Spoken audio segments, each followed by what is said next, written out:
नमस्कार दोस्तों। हवा में अब हल्की सी ठंड हो चली है। मैंने कार के एसी का टेम्परेचर थोड़ा सा बढ़ा दिया है और हवा में फिजा में जो खुशबू तैर रही है, उम्मीद करता हूँ ये आपकी ज़िंदगी में और खुशी लेकर आए और खुशहाली लेकर आए। नमस्कार, मैं हूँ सुमित अवस्थी। अक्सर आपके साथ टीवी के जरिए जुड़ता हूँ।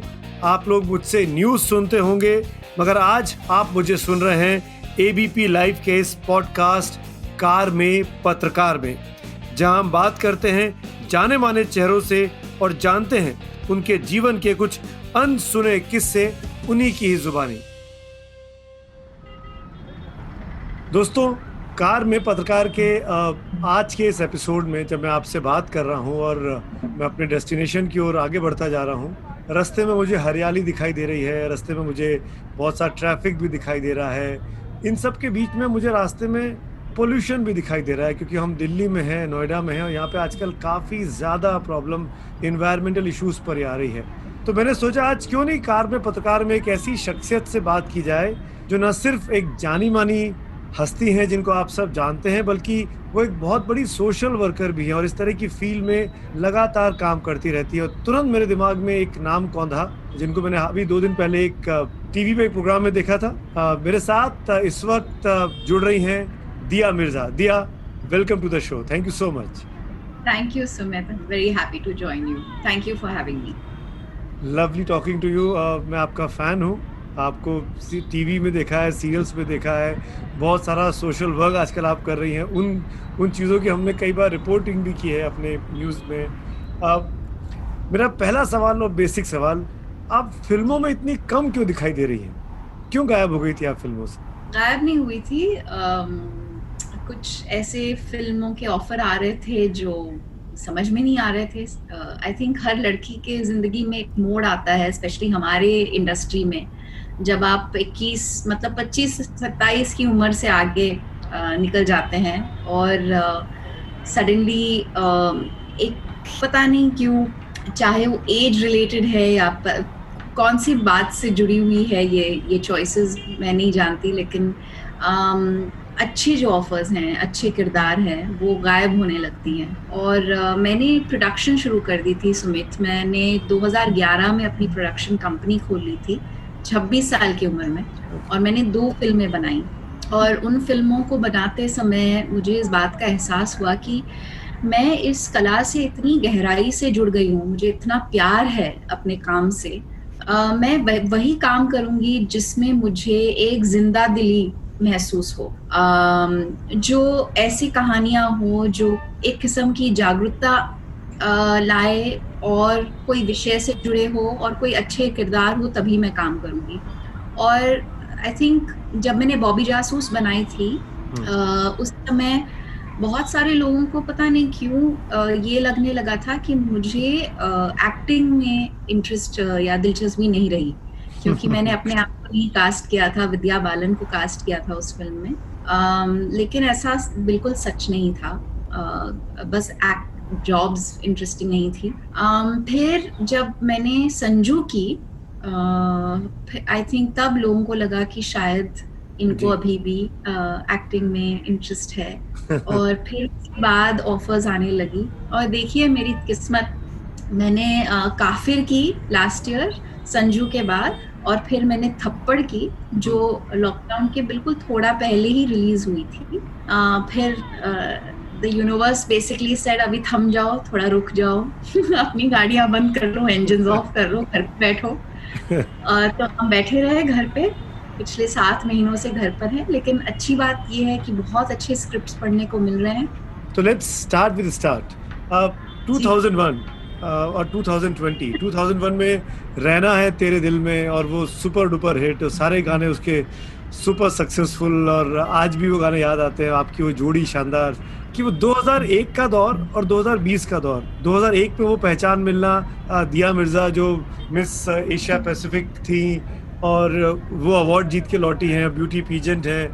बड़ी फिल्म करती हैं, फिल्म हिट होती है, और फिर ये 2020 का दौर जब आपको, जिसको मैं कहूँ कि अगर आप इफ यू डोंट माइंड, एक ऐसे रोल्स आपको मिले संजू में, काफिर में, जो लोगों ने बहुत पसंद किए, जिनको लोगों ने आपसे कनेक्ट किया अपने आप को। आप उसमें ऐसा नहीं थी कि कोई बहुत बड़ा लार्जर देन लाइफ किरदार में है, गर्ल नेक्स्ट डोर टाइप की चीजें हमारी जिंदगी से जुड़ी हुई कहानियां थी। इस दो दौर को आप कैसे देखती हैं दिया, 2001 और 2020?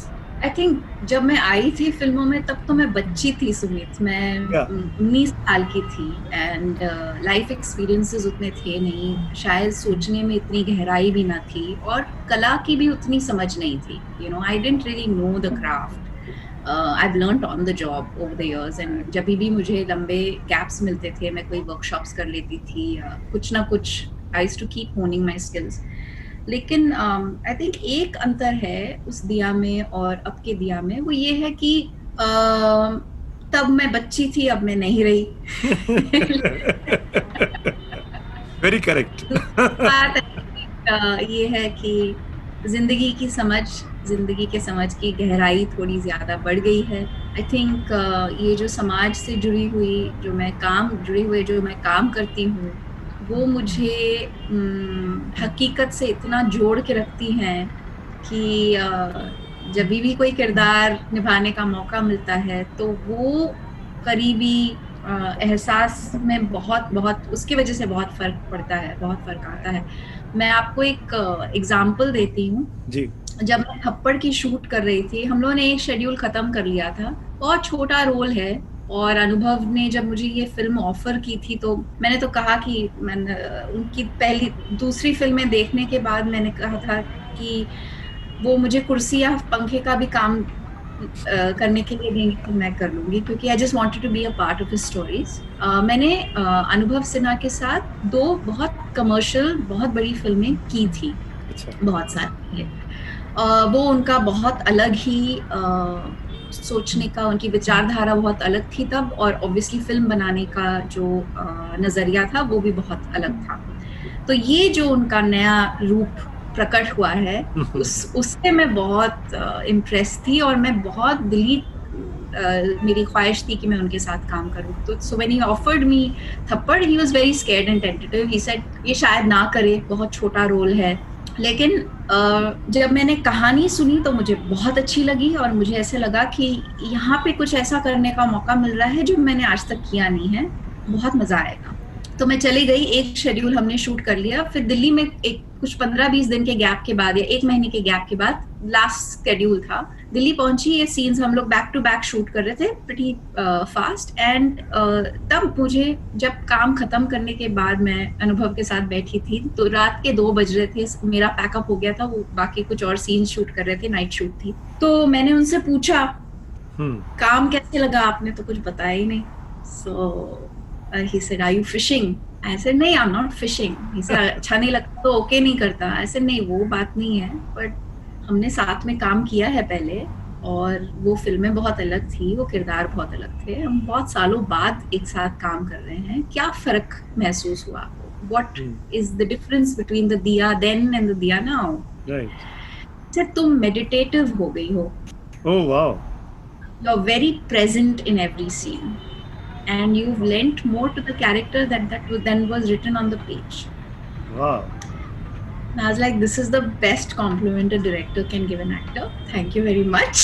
I hope I can continue. The evening is made now. My day was made. But he said, देखना, ये फिल्म जब लोग देखेंगे तुम्हारी बहुत तारीफ होगी. हाँ. And he was right. I wouldn't say I was insecure, because I was very aware कि बाकी जो फीमेल कैरेक्टर्स हैं उस फिल्म में बहुत स्ट्रॉन्ग हैं, और सारे परफॉर्मर्स बहुत, मतलब each one of them is amazing. Yeah. But it was a pleasant surprise when people really connected with my character and felt so deeply for. No doubt. मैंने वो फिल्म देखी है, और मेरे ख्याल से इस लॉकडाउन पीरियड की मेरी वो शायद पहली फिल्म होगी, जब लॉकडाउन नया शुरू हुआ था मार्च अप्रैल में, इफ आई रिमेम्बर करेक्टली। तो किसी एक दिन मैंने किसी वीकेंड पे, आई थिंक संडे आफ्टरनून की बात है, I watch that movie. It's a nice, very nice movie. छोटी सी कॉन्सेप्ट को कितना बढ़िया वीव किया पूरी कहानी को। और मैंने तभी अपनी टीम को कहा था किया दिया इज कमिंग बैक, तो हमको दिया को किसी ना किसी तरीके से एंगेज करना चाहिए। और देखिए आज हमने जो अप्रैल में सोचा वो आज हो पा रहा है अक्टूबर में आके, थैंक्स टू यू। दोस्तों एक चीज़ मैं दिया के बारे में बताना चाहता हूँ, दिया जितनी खूबसूरत दिखती हैं उससे ज़्यादा कहीं खूबसूरत इंसान है। और सबसे अच्छी बात दिया के बारे में ये है कि बहुत ही खूबसूरती वाले काम कर रही हैं आजकल, एक्टिंग के सिवाय भी, जो हम सबको ज़रूर पता होना चाहिए। जो मैं जानता हूँ, जितना मैंने पढ़ा है दिया के बारे में, वो कैंसर पेशेंट्स के लिए काम कर चुकी हैं, वो फीमेल फिटिसाइड्स के लिए काम कर चुकी हैं। इस तरह के जो हमारे समाज में जो कुरीतियाँ हैं, जो ख़राब प्रैक्टिसेस हैं, उनको ख़त्म करने के लिए बहुत बहुत एग्रेसिवली काम करती हैं। और तीसरी और इम्पॉर्टेंट चीज़ ये है कि वो पर्यावरण पर बहुत ज़्यादा अवेयर रहती है। दिया, मैं आपसे ये सवाल मैं ज़रूर पूछना चाहता हूँ कि इस पूरी स्टोरी में, जब मैं दिल्ली में हूँ, मैं रोज़ इन दिनों में पोल्यूशन झेल रहा हूँ। आस-पास वेदर जो है, फॉग आ रहा है, विंटर्स आ रहे हैं, और इतना ज़्यादा ये पराली का जो प्रॉब्लम है दिल्ली के लिए, नोएडा के लिए, मैं आपसे ज़रूर कुछ सुनना चाहूँगा ताकि जो व्यूवर्स, जो लिसनर्स इस वक्त हमारे साथ जुड़े हुए हैं, उनको समझ में आए कि वो कैसे कंट्रीब्यूट कर सकते हैं एनवायरनमेंट को बचा के रखने के लिए। दिया, सुप्रीम कोर्ट ने एक कमीशन बैठाई है for air quality management in the national capital region and adjoining areas ordinance 2020। अब ये हुआ है कुछ 15-20 साल के बहुत रिग्रेस कैंपेनिंग के बाद, लेकिन आई थिंक पिछले 5 साल में जो काम हुआ है दिल्ली में और बाकी प्रांतों में जहाँ पे एयर पोल्यूशन बहुत हाई है, ये जानना सबका बहुत जरूरी है कि दुनिया के 21 शहरों में से, सबसे पोल्यूटेड 21 शहरों में से 14 शहर हिंदुस्तान के हैं जी। और एयर पोल्यूशन एक ऐसी इनविजिबल बीमारी है। हम विजिबल तो होती है हमको जब हम स्मॉग देखते हैं, लेकिन बाकी साल भर में भी पोल्यूशन होता है और काफ़ी हाई होता है। विंटर के महीनों में बहुत ज़्यादा बढ़ जाता है और नज़र भी आने लगता है because of the air compression. लेकिन it's an invisible thing that takes over 7 million lives a year. इसमें जो भी आपकी दूसरी बीमारियां हैं वो बढ़ जाती हैं। It increases your risk of stroke, of heart attack. When you think about managing farmers and crop burning for instance, ये एक ऐसी समस्या है जिसका हल है, लेकिन हमने आज तक उसको ठीक तरह से इम्प्लीमेंट नहीं किया है। और बाकी साल भर में जो पोल्यूटेंट्स होते हैं वो ऑब्वियसली इंडस्ट्रियल होते हैं। These are also we have the environmental guidelines and the laws, लेकिन लोग ये laws को follow नहीं करते, और इसकी वजह से प्रदूषण बढ़ता ही जाता है। इसके अलावा जो कचरा है वो भी हम बहुत जलाते हैं जी। वेहिकुलर पोल्यूशन होता है, इंडस्ट्रियल पोल्यूशन होता है, गार्बेज बर्निंग से होता है। उसके अलावा आई थिंक जब भी हम एयर पोल्यूशन की बात करते हैं, चर्चा में ये पोल्यूशन की बात आ जाती है नवंबर, दिसंबर, जनवरी, फरवरी के महीनों में, क्योंकि नजर आने लगता है, the numbers go very high, and क्योंकि हमारे सेंटर में, कैपिटल में ये दिखता है और महसूस होने लगता है, तो ये चर्चा में बात आ जाती है, फिर लोग भूल जाते हैं। उम्मीद यही है कि अब ये जो एयर पोल्यूशन कंट्रोल कमीशन बैठाया गया, ये साल भर काम करेगा टू इंश्योर कि जो भी पोल्यूटर्स हैं वो लाइन पे आए, लॉज फॉलो करें, और जितनी भी पॉलिसीज बननी चाहिए to reduce the impact of air pollution वो बन जाए। आई थिंक ये इतना बड़ा पड़ाव इसलिए आया है and has been possible only because of mothers and children। पिछले 5 सालों से माओ ने और बच्चों ने जितना पावरफुल पब्लिक कैंपेन चलाया है वो शायद ही किसी और ने चलाया हो, and I think media has also really assisted this campaign, लेकिन it's really honestly been the initiative of mothers and children. आपने इतने सारे सोशल कॉजेस के लिए काम किया है, कैंसर पेशेंट्स की मैंने बात की, आपने फीमेल फिटिसाइड्स को लेकर भी लोगों में जागरूकता अभियान चलाया। आपके अपने क्लोज कौन सा टॉपिक है सबसे अधिक जिससे आप ज्यादा रिलेट कर पाते हैं और क्यों? आई थिंक सबसे इम्पोर्टेंट है climate Okay. Action, climate change. Hmm, वो इसलिए क्योंकि मनुष्य, हम सब इस बात से आई मीन अगर अभी वाकिफ नहीं होंगे तो पता नहीं कब होंगे। ये हमारा एक एग्जिस्टेंशियल क्राइसिस है। अगर हमने क्लाइमेट पे काम नहीं किया और अपने कार्बन इमिशंस कम नहीं किए, तो जिस तरह हम दुनिया को आज जानते हैं, समझते हैं, वो दुनिया ऐसी रहेगी नहीं अगले 30 साल में। जी। और ऑलरेडी चाहे वो ड्राउट हो या फ्लड हो या राइजिंग टेम्परेचर्स हो या वाटर लेवल्स राइजिंग हो, हर चीज़ में हम सबको दिक्कत होने लगी है और हम सबको इस बात का एहसास होने लगा है कि climate change is real. And मैं ओवर सिंप्लीफाई नहीं करना चाहती, but the fact of the matter is that हर बूंद से ही समुंदर बनता है। और अगर हर इंसान इस बात का एहसास रखे कि हम जितना भी खाते हैं, पीते हैं, जो भी हमारे रोज़ाना ज़िंदगी में हम उपयोग करते हैं, वो सब हमें धरती माँ से आता है। Everything comes from the earth. और इस बात का एहसास रखना और उनको वापस वो देना जो हम उनसे ले रहे हैं। अगर दे ना पाए तो ये तो ना ले जिससे उनको और भी नष्ट कर रहे हैं। तो there are lots of simple everyday practices जिसकी बात हम करते रहते हैं साल भर, इसी उम्मीद से कि और भी लोग इस मुहिम में जुड़े, और भी लोग इस बात को समझे। वेजिटेरियनिज्म की बात होती है, नहाने का जो टाइम है उसको एक गाने की हद तक रखे। पानी की बचत करें, आपने सारे जो अप्लायंसेस हैं, मेन्स हैं, उनको ऑफ करें। उसके अलावा आई थिंक अगर हम लोग प्लास्टिक का उपयोग करना बंद कर देंगे, स्पेशली सिंगल यूज प्लास्टिक, जैसे कि प्लास्टिक बैग्स हो, स्ट्रॉज हो, इससे भी बहुत फर्क आ सकता है। And I think every one of us can contribute to climate action. तो दोस्तों, मेरी बात आप नहीं सुनते हैं, मैं जानता हूँ, लेकिन आप दिया की बात सुनेंगे ये मैं मान रहा हूँ कि छोटा छोटा हम सबको इसमें कंट्रीब्यूट करना है, अपना अपना सहयोग देना है, सहभागी बनना है, ताकि हम अपने पर्यावरण को, अपने एनवायरनमेंट को साफ सुथरा बना सके। और हम सबके लिए बहुत ज़रूरी भी है।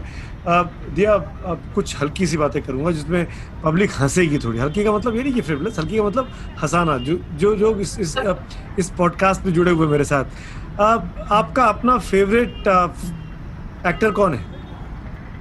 अपना फेवरेट? हाँ, आपका फेवरेट प्रेजेंट एरा में, ये नहीं कि आप पीछे चले जाएं, नाउअडेज। अमिताभ बच्चन, नाइस। और present actress, favourite actress? Smita Patil and Shabana Azmi. वाह।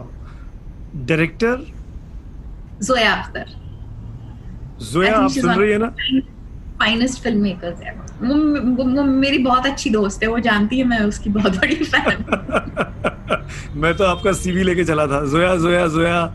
दिया दिया दिया। एक चीज और मैं आपसे पूछना चाहूंगा, आपका अपना फेवरेट सॉन्ग कोई है? कौन सा है? जी, जरा जरा। गुनगुना दीजिए आप प्लीज। जरा जरा बहकता है, महकता है आज तू मेरा तन बदन, मैं प्यासी हूँ मुझे भर ले अपनी बाहों में, है मेरी कसम तुझको सनम दूर कहीं ना जा।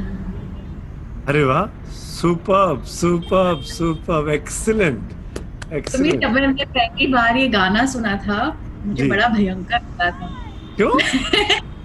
क्योंकि मैं 19 साल की लड़की थी, प्रूड, हैदराबाद से, और मैं अपनी हेयरड्रेसर से कहने लगी, ताई कैसे, इसके अल्फाज कैसे हैं, बड़े अजीब से लगते हैं। तो she very sweetly she said, आप छोटी हैं ना, थोड़ी बड़ी हो जाएंगी तो अच्छे से समझेंगी, वैसे ये गाना बहुत अच्छा है। तो मैंने कहा कि क्यों? तो कहने लगी कि बहुत कम बार ऐसा होता है कि जो फिल्म की लीडिंग लेडी है वो अपने प्यार का इजहार इस तरह से करती हो।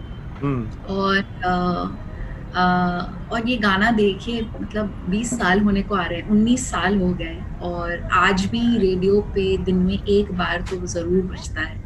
इतने सारे लोग इस गाने के फैन हैं। आई थिंक इसमें कुछ बात है जो बहुत गहराई से लोगों से जुड़ती है, स्पेशली औरतों से, and I understand it better now. 19 साल की दिया को भी इस बात की समझ नहीं। अच्छा, ऐसा कोई कैरेक्टर जो अभी भी आपके मन में है, करने की इच्छा है कि काश ये रोल मुझे मिला होता, या मुझे ऐसा कुछ करना है? मुझे ऑनेस्टली हिस्ट्री से बहुत लगाव है। मैं हिस्ट्री बहुत पढ़ती हूँ, और हिस्ट्री से हमारे जुड़े बहुत सारे ऐसे लोग हैं जिनके बारे में मैं बहुत सोचती हूँ, और ये भी सोचती हूँ कि काश इन पर एक फिल्म बन जाती तो मैं ये जरूर करना चाहती। उनकी एक शख्सियत है अमृता शेरगिल। हाँ, I find her life fascinating. I mean, 29 years की उम्र में वो गुजर गई।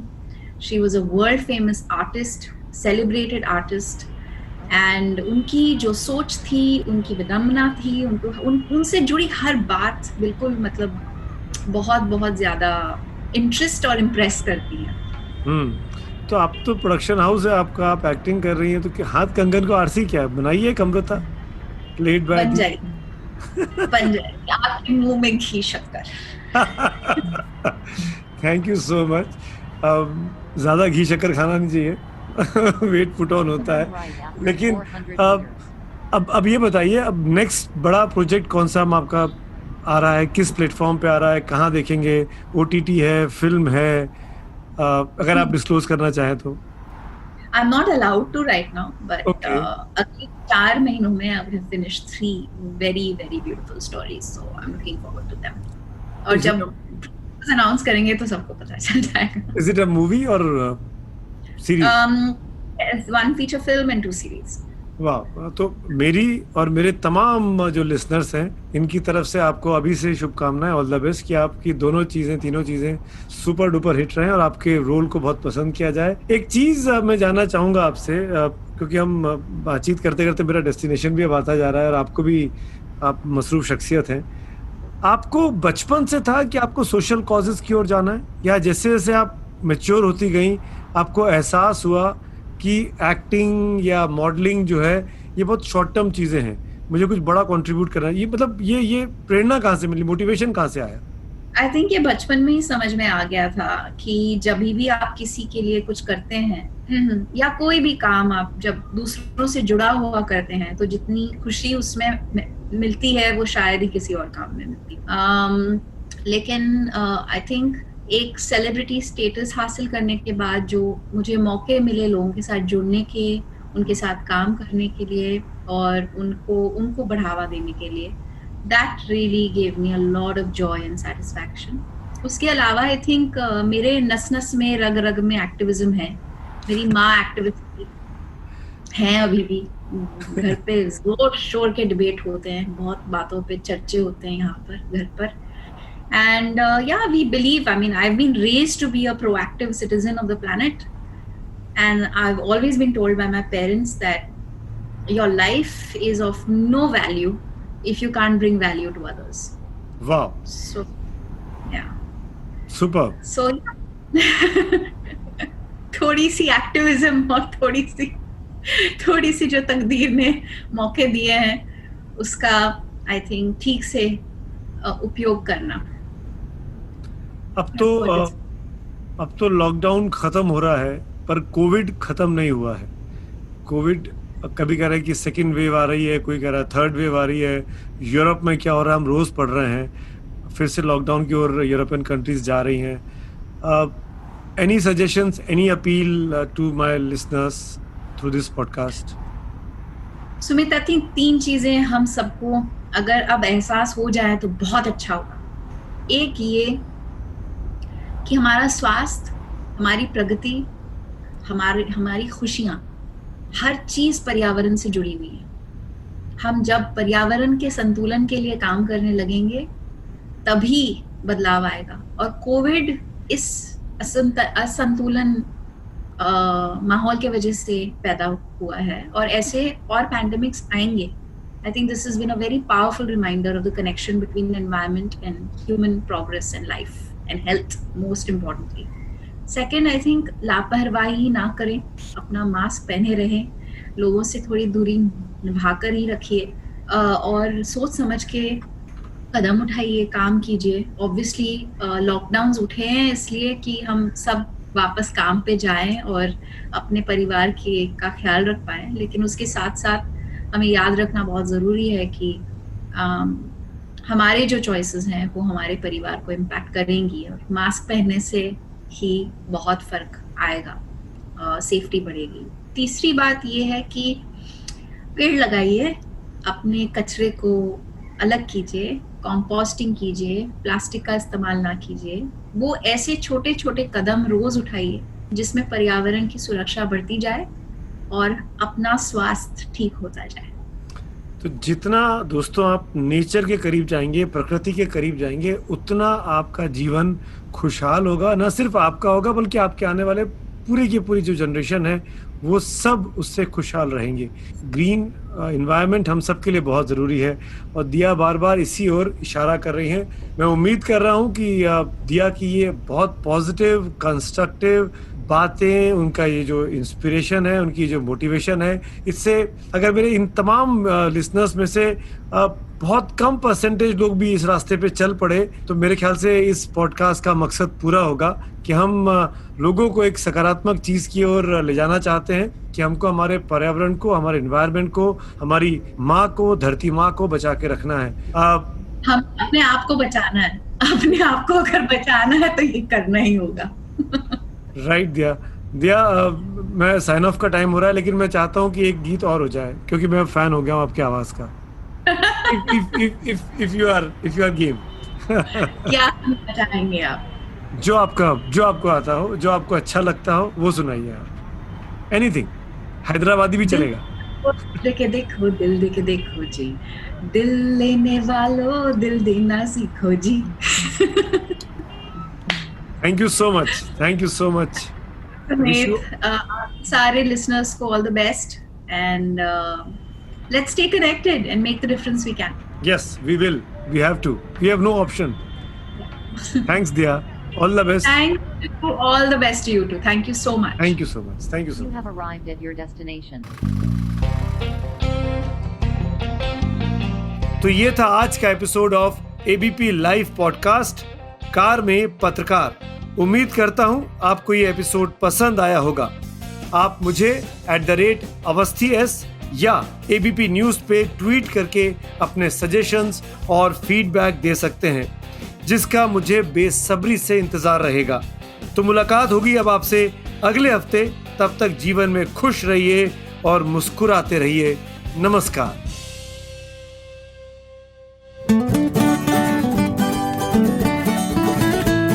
This is an ABP Live podcast.